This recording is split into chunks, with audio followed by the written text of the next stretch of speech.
नमस्कार दोस्तों, आप सभी का स्वागत है मेरे YouTube channel Kishan's easy learning class में। आज हम लोग पढ़ने जा रहे हैं किसी अफर्मेटिव सेंटेंस को नेगेटिव सेंटेंस में कैसे बदलें। चलिए क्लास को शुरू करते हैं। देखिए, हमारे पास आज हल करने के लिए सेंटेंस है we are going to learn English. हम लोग अंग्रेजी सीखने जा रहे हैं। अब ये सेंटेंस मिला है, इसको हम लोग नेगेटिव कैसे बनाएं। नेगेटिव बनाने के लिए सबसे ज़्यादा इम्पोर्टेंट जो चीज़ है वो है हेल्पिंग वर्ब। देखिए, इसमें हेल्पिंग वर्ब का है, पहला जो हमारा वर्ड है वी सब्जेक्ट है, आर हमारा हेल्पिंग वर्ब है और गोइंग हमारा वर्ब है। इधर बाकी की जो चीज़ें हैं वो ज़्यादा मायने नहीं रखता है। सब्जेक्ट, हेल्पिंग वर्ब और वर्ब ही ज़्यादा मायने रखता है। करना क्या है इस तरह के सेंटेंस को बनाने के लिए, ये जो हमारा हेल्पिंग वर्ब आर है, ठीक इसके बाद में हम लोग नॉट जोड़ देंगे और बाकी सब चीज़ों को सेम टू सेम लिख देंगे। इस तरह से हमारा सेंटेंस अफर्मेटिव से नेगेटिव बन जाएगा। जैसे इसका आंसर क्या बनेगा, नेगेटिव बनाएंगे तो पहले लिखेंगे वी आर, यहाँ पे नॉट जोड़ेंगे ये चीज़, फिर इसमें वर्ब है गोइंग टू लर्न इंग्लिश। ये हमारा अफर्मेटिव सेंटेंस, और इस अफर्मेटिव सेंटेंस को हमने नेगेटिव में बदला तो क्या बना, we are not going to learn English. हम लोग अंग्रेजी सीखने नहीं जा रहे हैं, नहीं सीखने वाले हैं। तो क्या सिर्फ नॉट का इस्तेमाल करने से ही सेंटेंस को नेगेटिव बनाया जा सकता है? जी हाँ दोस्तों, कुछ हेल्पिंग वर्ब ऐसे हैं जहाँ सिर्फ हम नॉट का इस्तेमाल करके सेंटेंस को नेगेटिव बना सकते हैं। तो कहाँ कहाँ पे कर सकते हैं? ये आंसर तो आपको सबकी को समझ में आ गया होगा। चलिए अगला देखते हैं। सेंटेंस में अगर हेल्पिंग वर्ब के रूप में, ये जैसे हमारे इस सेंटेंस में आर हमारा हेल्पिंग वर्ब है, सेंटेंस में आप सिर्फ हेल्पिंग वर्ब को फोकस कीजिए। हेल्पिंग वर्ब क्या दिया हुआ है? अगर हेल्पिंग वर्ब इज़ दिया हुआ है, एम दिया हुआ है, आर दिया है, या फिर वास दिया है, या वर दिया है, इन पांचों हेल्पिंग वर्ब में से अगर कुछ भी दिया है ना, तो सीधा सा इस हेल्पिंग वर्ब के ठीक बाद में नॉट का इस्तेमाल कर दीजिए और बाकी सभी शब्दों को अपनी अपनी जगह पे वहीं पे रख दीजिए। सेंटेंस नेगेटिव बन जाएगा। बस ध्यान रखिए कि सेंटेंस में हेल्पिंग वर्ब इन पांचों में से कोई एक होना चाहिए। जैसे इज़ हो, एम हो, आर, वाज, वर, इनमें से कुछ भी होता है, आपको क्या करना है, इस हेल्पिंग वर्ब के ठीक बाद में नॉट जोड़ देना है। बाकी जो सेंटेंस का जितना भी शब्द है उन सबको कॉपी कर लेना है और कुछ नहीं करना। सेंटेंस नेगेटिव बन गया। उम्मीद है आप सभी को ये बात समझ में आ गई होगी। चलिए नेक्स्ट पेज की तरफ मूव करते हैं। दूसरा सवाल देखिए। मामला यहाँ पर भी वही है, हम हेल्पिंग वर्ब को फोकस करते हैं हर बार। पहला आई जो है हमारा सब्जेक्ट है, दूसरा हैव जो वर्ड है वो हमारा हेल्पिंग वर्ब है और तीसरा जो वर्ड है वर्ब है। सेंटेंस में हैव हेल्पिंग वर्ब है और जो उसका अगला वर्ड है वो हमारा वर्ब है। ये जो टोल्ड वर्ड है वो वर्ब है। हैव का इस्तेमाल हो और वर्ब आगे हो, उस स्थिति में भी हम लोग क्या करेंगे, हेल्पिंग वर्ब के ठीक बाद में नॉट जोड़ देंगे और वैसा करने से हमारा क्या बन जाएगा, उस सेंटेंस को हम लोग नेगेटिव बना डालेंगे, बन जाएगा हमसे नेगेटिव वो। जैसे इस वाले क्वेश्चन का आंसर क्या बनेगा, I have not told you about this. तो ये रहा हमारा अफर्मेटिव सेंटेंस और ये रहा हमारा नेगेटिव सेंटेंस। तो दोनों में फ़र्क क्या है, सिर्फ नॉट का ही फ़र्क है। हेल्पिंग वर्ब के ठीक बाद में हमने क्या किया है, नॉट का इस्तेमाल किया है। I have not told you about this. Have है, बस just one condition, helping verb के बाद में हमारा वर्ब होना चाहिए। हेल्पिंग वर्ब आए, ठीक उसके बाद में हमारा वर्ब आए। और हेल्पिंग वर्ब अगर हमारा हैव है, उस स्थिति में हैव के हेल्पिंग वर्ब के बाद में सिर्फ नॉट को जोड़ना पड़ेगा और कुछ नहीं करना पड़ेगा। इस तरह से आपका सेंटेंस अफर्मेटिव से नेगेटिव बन जाएगा। ऐसा है, पूरी बातें समझ में आ गई होगी। चलिए नेक्स्ट मूव करते हैं।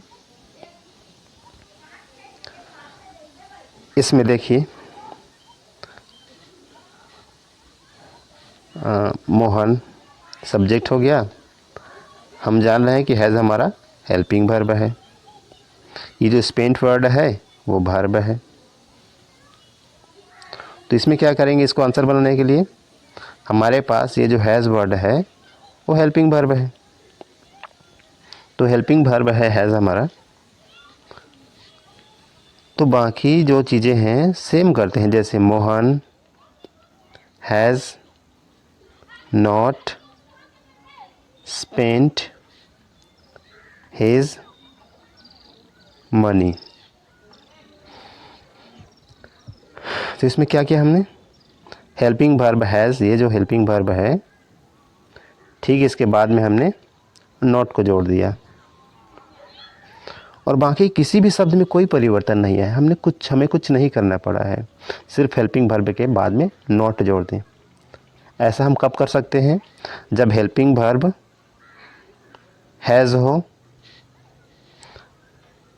हेल्पिंग वर्ब हैज़ दिया हो या हैव दिया हो, हैज़ दिया हो, हैव दिया हो या हैड दिया हो। ये तीनों का तीनों क्या है, हमारा हेल्पिंग वर्ब है। इसके बाद अगर आगे कोई वर्ब आ रहा है ना, तो सिर्फ इन हेल्पिंग वर्ब के बाद में सिर्फ हमें क्या करना है, सिर्फ एक नॉट को जोड़ना है उस हेल्पिंग वर्ब के बाद में, बाकी कुछ और नहीं करना। और ऐसा करके हम सेंटेंस को अफर्मेटिव से नेगेटिव बना पाएंगे।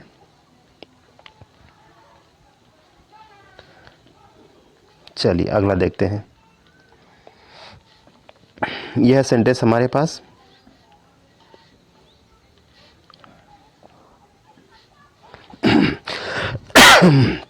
देखिए, सब्जेक्ट वी हमारा सब्जेक्ट है, हैव हमारा क्या है, वर्ब है। शायद कुछ लोग कंफ्यूज हो रहे होंगे, वर्ब कैसे। दोस्तों वर्ब इसलिए, ये जो हैव वर्ड है ना, ये हेल्पिंग वर्ब और वर्ब दोनों ही हैं। पहले वाले सेंटेंस में, पिछले में हमने जो कुछ पढ़ा उसमें हैज़ और हैव हेल्पिंग वर्ब की तरह काम कर रहा था सेंटेंस में, और इस वाले में ये मेन वर्ब की तरह काम कर रहा है। तो इस वाले सेंटेंस में ये हेल्पिंग वर्ब है या मेन वर्ब है, इस बात को कैसे पहचानें। अभी जो एग्जांपल पढ़ रहे हैं हम लोग, ये जो हैव है वो वर्ब है, मेन वर्ब की तरह काम कर रहा है। कैसे में, देखिए आगे जो वर्ड है उसमें कोई भी हमारा वर्ब नहीं आया है। वर्ब नहीं आने का मतलब है वो जो हेल्पिंग वर्ब है वही खुद वर्ब की तरह काम कर रहा है। जैसे नेम वर्ब नहीं है, फेम वर्ब नहीं है, एंड मनी ये भी वर्ब नहीं है।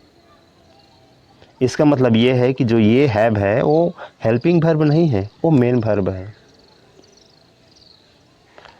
और जब हैव हेल्पिंग वर्ब की तरह काम नहीं करता है, मेन वर्ब की तरह काम करता है, तब इसको हम लोग नेगेटिव बनाने के लिए क्या करेंगे, सबसे पहले सब्जेक्ट लिखेंगे, जैसे कि वी। अब ये रहा हमारा मेन वर्ब। तो मेन वर्ब के पहले हमारा इस्तेमाल होता है हेल्पिंग वर्ब और नॉट, नेगेटिव बनाने के लिए। तो इस वाले सेंटेंस में कैसे करें, हेल्पिंग वर्ब के बाद में पहले हम लोग नॉट लगाते थे, लेकिन इसमें हेल्पिंग वर्ब दिया नहीं है।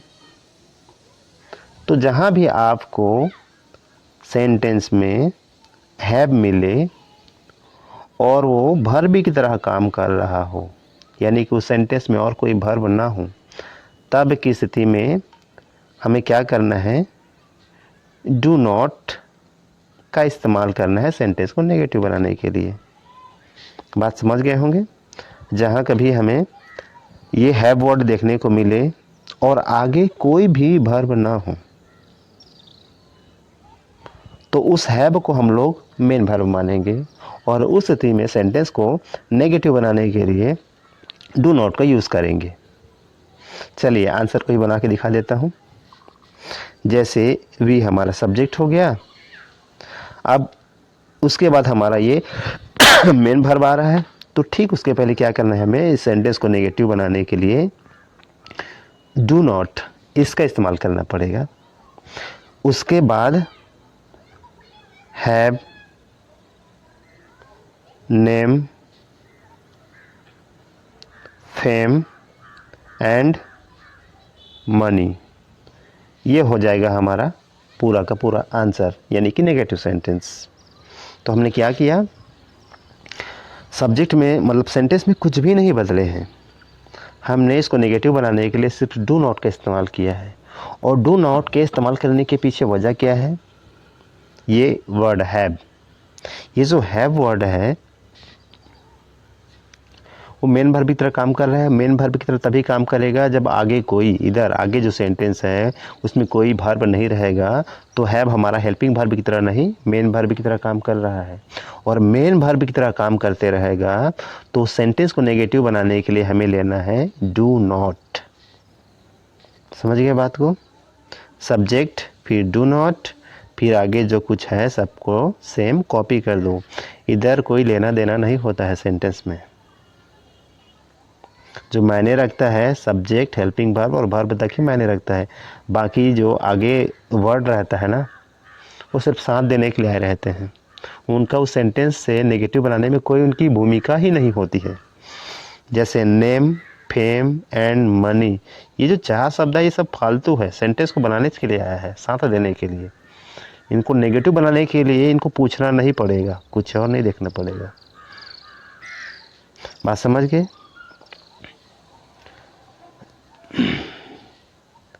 चलिए अगले सवाल की तरफ मूव करते हैं। जैसे कि मैं अभी भी पढ़ाया हूँ, हैव के बारे में हमने पढ़ा। इस वाले सेंटेंस को देखते हैं। ही जो है, ही हमारा क्या है, सब्जेक्ट है। ये जो ही है हमारा सब्जेक्ट है। और इसके पहले जैसे हमने हैव के बारे में पढ़ा कि हैव हेल्पिंग वर्ब और वर्ब दोनों होता है, ठीक उसी तरह ये जो हैज़ वर्ड है ये भी हेल्पिंग वर्ब और वर्ब दोनों होता है। और इस वाले सेंटेंस में ये वर्ब की तरह काम कर रहा है, वर्ब है। ऐसा क्यों? जैसा हैव के मामले में हुआ था, सेम यही फॉर्मूला यहाँ पे लागू होता है। हैज़ के आगे हम देखते हैं तो क्या लिखा हुआ है, टू, उसके आगे ब्रदर्स। अच्छा, मैं इसको ब्रदर्स लिखना चाहता था, स्पेलिंग मिस्टेक कर डाला हूँ, BROTHERS, ब्रदर्स। भाई कहना था, ये स्पेलिंग ई का मिस्टेक हो गया है। तो ये जो हैज़ वर्ड के आगे जो कुछ आएगा वर्ड, उसमें वर्ब देखना है। अगर वर्ब नहीं है इसका मतलब ये है कि हैज़ ही हमारा, ये जो हैज़ वर्ड है ना, यही वर्ब की तरह काम कर रहा है। और वर्ब की तरह काम करे ना तो क्या करेंगे, इसको नेगेटिव बनाने के लिए हमें ठीक इस इस मेन वर्ब के आगे हमें क्या लगाना पड़ेगा, हेल्पिंग वर्ब प्लस नोट। तो क्या यहाँ पे सेंटेंस को नेगेटिव बनाने के लिए हम लोग डू नॉट का इस्तेमाल करेंगे? नो। हैव रहता है तब वहाँ पे हम लोग डू नॉट का इस्तेमाल करते हैं, या डोंट, बात एक ही है। डोंट और डू नॉट में ज़्यादा अंतर नहीं है, एक ही है, ये एब्रीविएटेड फॉर्म है। और हैज़ रहेगा तो डू नॉट या डोंट इस्तेमाल करेंगे क्या? नहीं। हैज़ रहेगा तो हमें क्या करना है, डज नॉट का इस्तेमाल करना है, डज नॉट या डजंट। तो इसका आंसर क्या बनेगा, चलिए लिख के बताता हूँ। ये ही हमारा सब्जेक्ट हो गया, ये जो हैज़ वर्ड है वो मेन वर्ब की तरह काम कर रहा है, क्योंकि इसके आगे जो है हमारा कोई वर्ब नहीं है। वर्ब नहीं होने की स्थिति में वो खुद जिम्मा उठा लेता है वर्ब होने के लिए, वर्ब बन जाता है खुद, और वर्ब बन जाता है तो क्या करना है हमें, हैज़ सेंटेंस में दिया है तो क्या करेंगे, नेगेटिव बनाने के लिए डज नॉट ये करेंगे। इसमें थोड़ा सा बदलाव होता है, ये जो हैज़ वर्ड रहता है ये बदल जाता है हैव में। You will have to be very careful, इस बात को आपको विशेष ध्यान देना पड़ेगा। उसके बाद आगे जो शब्द है उनको कॉपी कर लीजिए, टू ब्रदर्स। तो ये था हमारा सवाल अफर्मेटिव, और इसको हमने नेगेटिव बनाया तो आंसर क्या बना, he does not have two brothers, उसके दो भाई नहीं हैं। तो इसमें हमने कौन सा फार्मूला अपनाया, देखिए हेल्पिंग वर्ब हेल्पिंग वर्ब नहीं है, यहाँ हैज़ जो इस्तेमाल हुआ है मेन वर्ब की तरह काम कर रहा है, और मेन वर्ब की तरह काम करे ना तो सब्जेक्ट के ठीक बाद में हमें डज नॉट लिखना है नेगेटिव बनाने के लिए कंपलसरी। कब कब स्थिति में, जब सेंटेंस में हमारा हैज़ दिया हुआ है, हैज़ दिया है तो नेगेटिव बनाने के लिए डज नॉट का इस्तेमाल करेंगे। क्लियर। अब ये जो हैज़ वर्ड है इसमें वो मेन वर्ब की तरह काम कर रहा है, तो मेन वर्ब की तरह काम कर रहा है तो आगे जब इसको लिखा जाएगा ना तो हैज़ नहीं लिखा जाएगा, तो क्या लिखा जाएगा, ये आगे चल के ये हैव बन जाता है उसी सेंटेंस में, जैसा कि इसके पहले मैं लिख के बताया था। आशा है इस बात को भी बढ़िया समझ गए होंगे। चलिए मूव करते हैं। अब तक हम ये पढ़ते आए हैं कि हमें नेगेटिव बनाने के लिए हेल्पिंग वर्ब खोजना है, लेकिन इस वाले सवाल में थोड़ी दिक्कत होगी, ज़्यादा नहीं। आई एम श्योर कि थोड़ा ध्यान देते हैं तो ज़्यादा दिक्कत बिल्कुल नहीं होगी आप लोगों को। हेल्पिंग वर्ब की ज़रूरत तो है ही है कि सेंटेंस को नेगेटिव बनाने के लिए हमें हेल्पिंग वर्ब की आवश्यकता होती ही होती है। चलिए शब्दों को तोड़ लेते हैं, जो हमारा पहला शब्द है ये हो गया हमारा सब्जेक्ट, ये हो गया हमारा वर्ब, और ये हो गया हमारा ऑब्जेक्ट। इसका मतलब तो ये हुआ कि सेंटेंस में हेल्पिंग वर्ब है नहीं, और हमें सेंटेंस को नेगेटिव बनाने के लिए हेल्पिंग वर्ब चाहिए। तो कैसे करें, हेल्पिंग वर्ब उधार लेंगे। तो कौन सा हेल्पिंग वर्ब उधार लें, कैसे की बात क्लियर करें कि कौन सा लेना चाहिए और कौन सा नहीं लेना चाहिए। बहुत ही आसान है। वर्ब के बारे में थोड़ा सा नॉलेज रखते हैं तो ये बहुत आसान हो जाएगा। वर्ब का फॉर्म देखिए, इसमें जो स्टडीज वर्ड है वो वर्ब है। अब ये वर्ब है तो कौन से फॉर्म में, इसको देखिए, ये जो है वर्ब ये फिफ्थ फॉर्म में है। इस फिफ्थ फॉर्म को ही हम लोग एस या ई एस फॉर्म भी बोल देते हैं। एस ई एस फॉर्म बोले तो भी ठीक है, या फिफ्थ फॉर्म बोले तो भी ठीक है। ये S E S fifth form ये क्या है, चलिए एग्जांपल में बताता हूँ। जैसे हमारे वर्ब का 5 फॉर्म होता है, V1, V2, V3, V4 और V5। जैसे कि ईट मतलब खाना होता है, फर्स्ट फॉर्म है। एट हमारा सेकंड फॉर्म है। ईटन हमारा थर्ड फॉर्म है। ईटिंग हमारा फोर्थ फॉर्म है। और जो इट्स वर्ड है ना वो हमारा फिफ्थ फॉर्म है। वैसे ही ये स्टडीज़ जो वर्ड लिखा हुआ है स्टडी वर्ड से बना हुआ है, और ये स्टडी का 5वां फॉर्म है।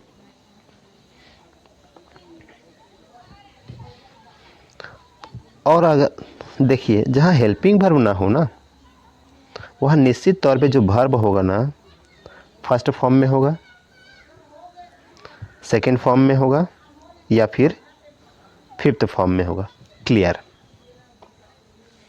अगर सेंटेंस में आपको हेल्पिंग वर्ब दिखाई नहीं देता है, इसका मतलब ये है कि सेंटेंस में जो वर्ब इस्तेमाल हुआ है या तो पहले फॉर्म में इस्तेमाल हुआ है, या दूसरे फॉर्म में इस्तेमाल हुआ है, या फिर पांचवें फॉर्म में इस्तेमाल हुआ है। ये डन। और इस वाले में हमने इसको पहचान लिया कि डज हमारा क्या है, सॉरी स्टडीज़ हमारा क्या है, फिफ्थ फॉर्म में है। थोड़े से पहले से पढ़ लिए हैं, जान रहे हैं वर्ब के बारे में, तो काम आसान होगा। तो इस स्थिति में हम इसको नेगेटिव बनाने के लिए क्या करेंगे?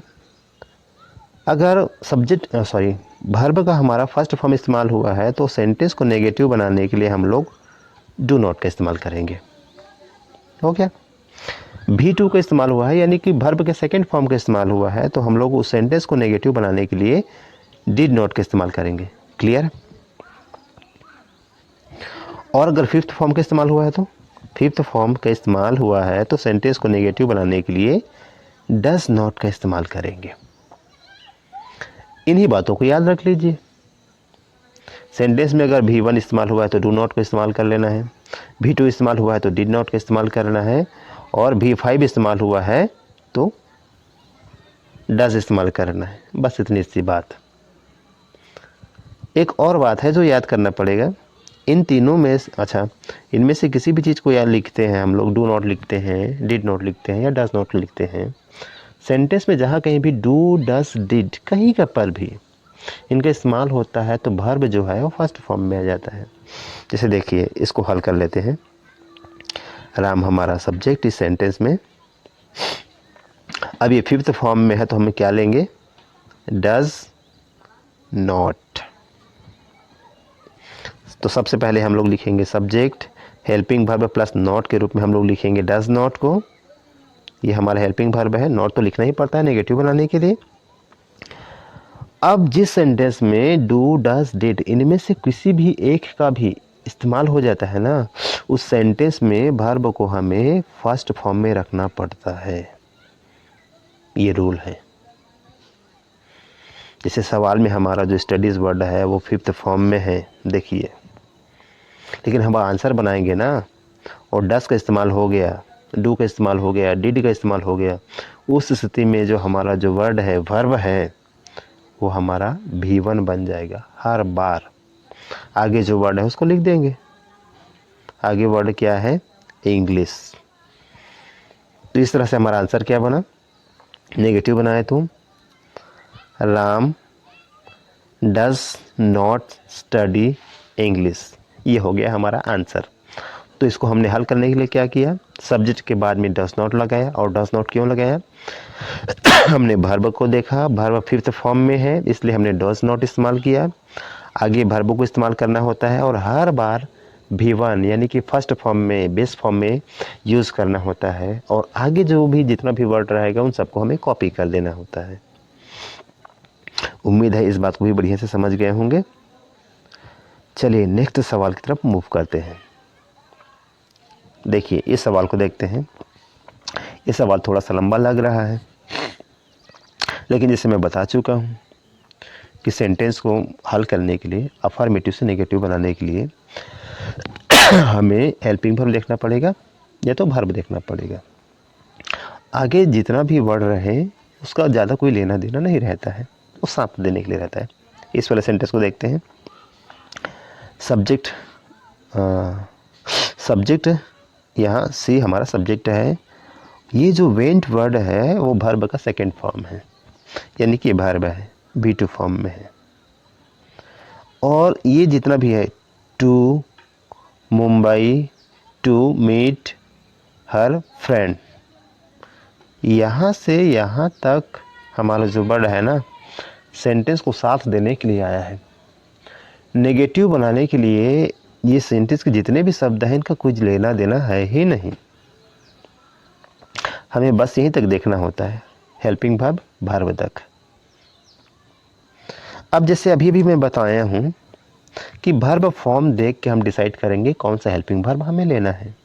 अब देखिए इस वाले सेंटेंस में क्या है, हमारा जो वर्ब है सेकंड फॉर्म में है, और वर्ब सेकंड फॉर्म में हो तो क्या करते हैं, उसको नेगेटिव बनाने के लिए डिड नॉट का यूज़ करते हैं। और डिड नॉट का यूज़ कहाँ पे करेंगे? सब्जेक्ट के ठीक बाद में। चलिए इसको हल करके बता देता हूँ। पहले हमारा सब्जेक्ट लिखा जाएगा सी, ये हो गया हमारा सब्जेक्ट। सब्जेक्ट के बाद में हमें क्या लिखना पड़ेगा, डिड नॉट। डिड नॉट क्यों लिख रहे हैं, क्योंकि हमारा जो वेंट वर्ब है ना, वो वर्ब का सेकेंड फॉर्म है, इसलिए V2 रहने पर, यानी वर्ब का सेकेंड फॉर्म रहने पर हेल्पिंग वर्ब डिड नॉट का इस्तेमाल करेंगे। उसके बाद हमें वर्ब का इस्तेमाल करना होता है, वर्ब का इस्तेमाल करना होता है, और वो भी बेस फॉर्म में, फर्स्ट फॉर्म में। तो वेंट जो है सेकेंड फॉर्म वर्ब का, किसका सेकेंड फॉर्म है, गो का। तो यहाँ हम V1 लिखेंगे। क्या लिखेंगे, V1, क्योंकि हमें मालूम है नेगेटिव बनाते हैं और उसमें डू, डस, डिड, इनमें से कोई भी सा भी इस्तेमाल हो जाए तो सेंटेंस में जो वर्ब है वो फर्स्ट फॉर्म में इस्तेमाल होगा, और आगे जितना भी कुछ लिखा हुआ रहेगा उन सबको हम लोग कॉपी ही कर देंगे वर्ब के बाद। जैसे हमने वेंट तक लिखा है, वेंट हमारा गो बन गया। आगे क्या है, टू बर्ड है, मुंबई है, टू मीट हर फ्रेंड, इतना सब दिया है। तो हमारा आंसर क्या बना इसका, she did not go to Mumbai to meet her friend. यानी कि वर्ब के बाद इधर जितना कुछ रहेगा ना, उन सब को हम कॉपी कर देंगे, जस का तस, जैसा है वैसा लिख देंगे। हमें बस ध्यान देना होता है वर्ब तक। यानी कि इस वाले सवाल में सी से लेकर यहाँ से गो तक ही मायने रखता है सेंटेंस को नेगेटिव बनाने के लिए। बात बढ़िया से समझ गए होंगे। चलिए मूव करते हैं, इस वाले सवाल को देखिए। पिछले जो सवाल पढ़े थे सेम वैसा ही है। आई हमारा सब्जेक्ट है, आई हमारा सब्जेक्ट है, और ये जो एप्रिसिएट है, प्रशंसा करना, ये वर्ब का फर्स्ट फॉर्म है। और your hard work and dedication, I appreciate your hard work and dedication, मैं आपकी कठिन मेहनत और समर्पण को प्रशंसा करता हूँ, समर्पण की प्रशंसा करता हूँ। आप में जो हार्ड वर्क है और डेडिकेशन है, समर्पण है, उस बात की मैं प्रशंसा करता हूँ। इधर जो वर्ड आया हुआ है ना, इधर का नेगेटिव बनाने से कोई ज़्यादा लेना देना है ही नहीं।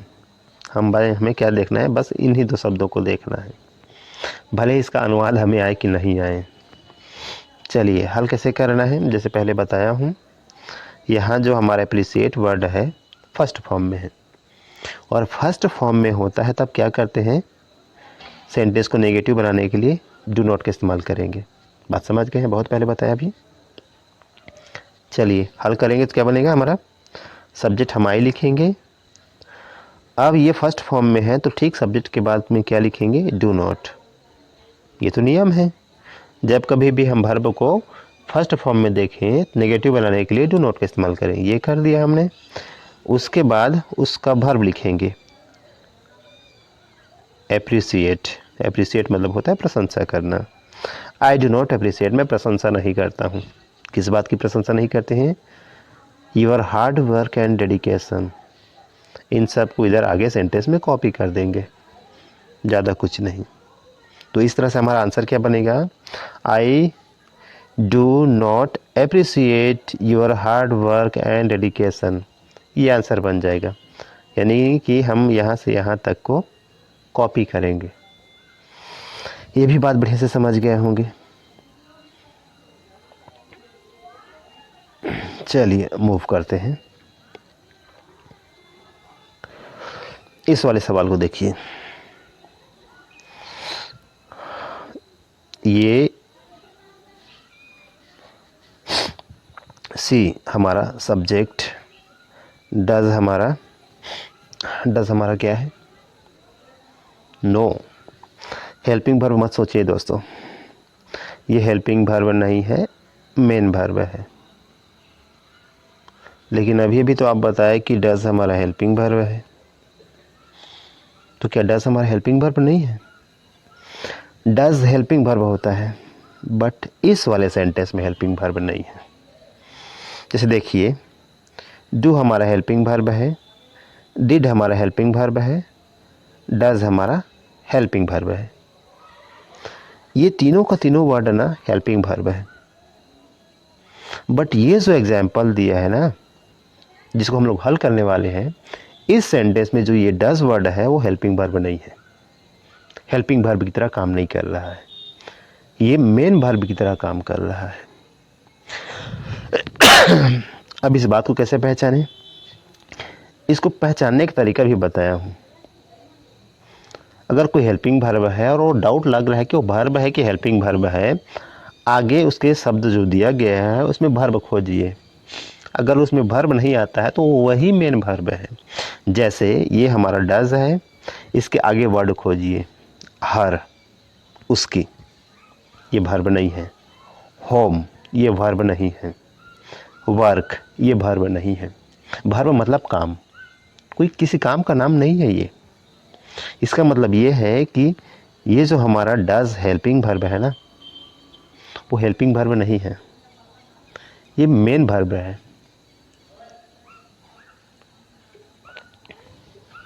तो इस स्थिति में क्या करें, डज यानी कि इसको फिफ्थ फॉर्म मानिए। देखिए, एक कन्फ्यूज़न इसलिए होगी क्योंकि हमारा ये जो डू है ना, हेल्पिंग वर्ब भी है, मेन वर्ब भी है। डू हमारा फर्स्ट फॉर्म, डिड हमारा सेकेंड फॉर्म है और डन हमारा थर्ड फॉर्म है।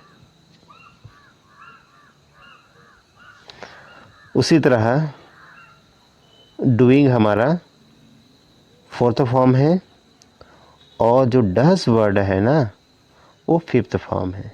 ये स्ट्रक्चर हमें याद मालूम होना चाहिए।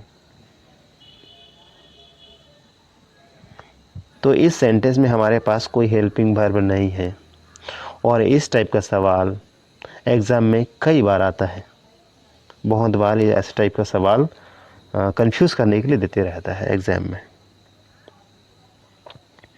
क्योंकि अक्सर लोग क्या करते हैं, डज हेल्पिंग वर्ब के रूप में जानते हैं और हेल्पिंग वर्ब है समझ के वैसे ही हल कर देते हैं और सेंटेंस पूरा गड़बड़ा जाता है। तो इस बात को याद रखिएगा, डज हमारा हेल्पिंग वर्ब भी है और वर्ब भी है, दोनों काम करता है। और हेल्पिंग वर्ब और वर्ब में अंतर क्या है उसको मैं बता दिया, पहचानना कैसे है। आगे अगर वर्ब नहीं आ रहा है तो वही वर्ब है, वर्ब की तरह काम कर रहा है वो वर्ड हमारा उस सेंटेंस में, उस पर्टिकुलर सेंटेंस में। अब इसमें हर, होम, वर्क, इसमें से कोई भी ये तीनों वर्ड क्या है, वर्ब नहीं है। और वर्ब नहीं है तो डज ही हमारा वर्ब की तरह काम कर रहा है। तो ऐसा सेंटेंस को नेगेटिव बनाने के लिए क्या करेंगे, देखिए हमारा स्ट्रक्चर क्या होना चाहिए। पहले हमारा subject plus helping verb plus not plus verb का फर्स्ट फॉर्म, ये स्ट्रक्चर हमें फॉलो करना है। यानी कि सेंटेंस में जो सब्जेक्ट दिया है उसको सब्जेक्ट को लिखेंगे, उस सेंटेंस स्ट्रक्चर के हिसाब से जो हेल्पिंग वर्ब लागू होता होगा उसको इस्तेमाल करेंगे, नॉट इस्तेमाल करेंगे और वर्ब का फर्स्ट फॉर्म इस्तेमाल करेंगे। ये नियम है। इतने को हल कर लेते हैं तो हम सेंटेंस को सही सही बना पाएंगे। तो इस वाले का आंसर क्या बनेगा, देखिए हम हल करते हैं। पहले हमें क्या लिखना है, सब्जेक्ट लिखना है सी, सेंटेंस में सब्जेक्ट यही है। अब उसके बाद वर्ब, हेल्पिंग वर्ब लिखना है।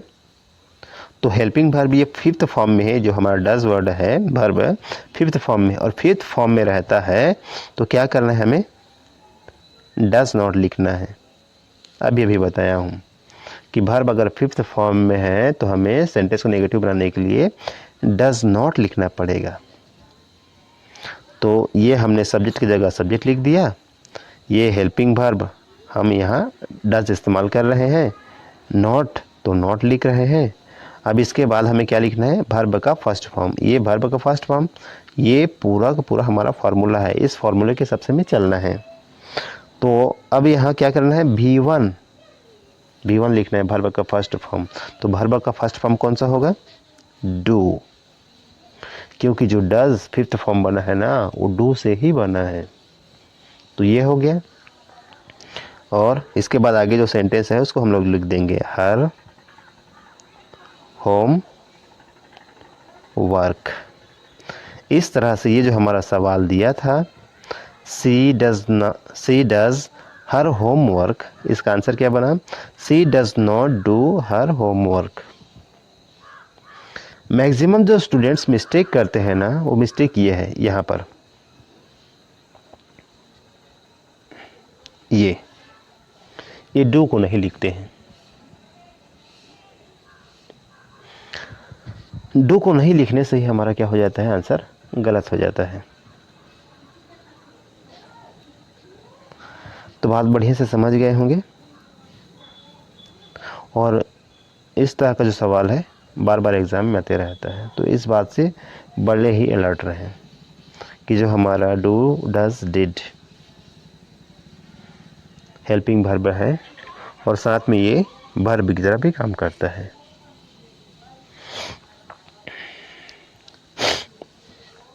आशा ही ये सब समझ में आ गया होगा दोस्तों। अगर ये वीडियो आप लोगों को हेल्पफुल लगा तो बाकी अपने दोस्तों को शेयर कीजिए ताकि इस वीडियो का लाभ वे लोग भी ले सकें। धन्यवाद।